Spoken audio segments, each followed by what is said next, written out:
So here we have a molecule and we're reacting it with what appears to be a strong base. And let's remember that basicity parallels nucleophilicity, which means that since this is a strong base here, that also means that it's a strong nucleophile, which further means that we're going to see elimination reaction as well as substitution reaction with the following molecule and the reagent.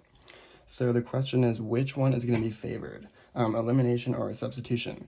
So in reality, both reactions will occur, elimination and substitution, but upon closer look at the molecule here, we can see that E2 will be favored since it's a secondary alkyl halide. Now let's just do some review. Because bromine is an electronegative atom, there's going to be a small dipole here, and there's going to be a partial positive charge on the carbon. And so this just means that this bromine is just hogging the electron density here. So that's giving the carbon a partial positive charge. So in an E2 reaction, the base pulls a hydrogen off of the beta carbon and the leaving group, which is our bromine here, leaves. So that means that the rate of the reaction is equal to the rate constant times the alkyl halide times the base. So let's go ahead and do the reaction.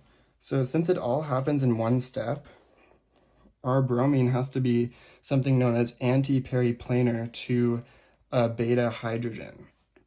Let's fill in our beta carbons here. So here's one beta carbon, and then our other one is right there.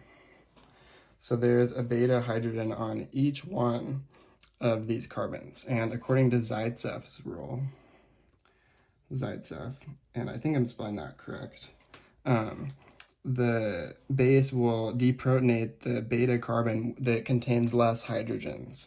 And that's going to be this tertiary carbon right here. Tertiary meaning that it has 3 groups that it's attached to. Now, since we do see some stereochemistry here, we know that our hydrogen is currently syn to the bromine. And let's do some more review. Syn means that it's on the same side as another molecule, or another atom. So our bromine is on the same side as our methyl group here.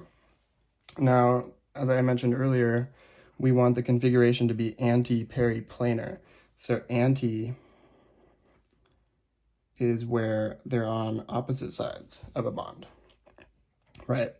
So currently, our bromine and our beta hydrogen are on the same side of this single bond. So a lot of people here would stop and say that the elimination reaction won't occur because the hydrogen and bromine are not anti to one another. But we have to remember that single bonds can rotate about that bond, right?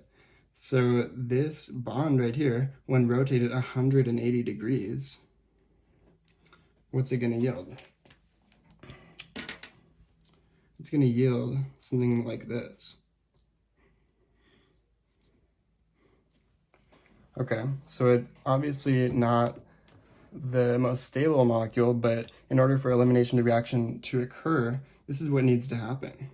Because we have our bromine here, and since this is coming out into the plane, when we rotate the bond, this single bond, 180 degrees, it's going to be going into the plane this time. And remember, when this is coming into the plane and our hydrogen is going, this is coming towards us and this is going into the plane, that is anti. And that is what we're looking for in an E2 reaction. We're looking for that anti-periplanar configuration. So what's going to happen next? Our base is going to come deprotonate this beta hydrogen. The beta hydrogen is going to donate its electrons to this bond right here. And our leaving group is going to leave. Okay, so our product will look something like this with our double bond here. And the name of our product will be 3-methylpent-2-ene. So that's how our elimination reaction works here, and this is our major product.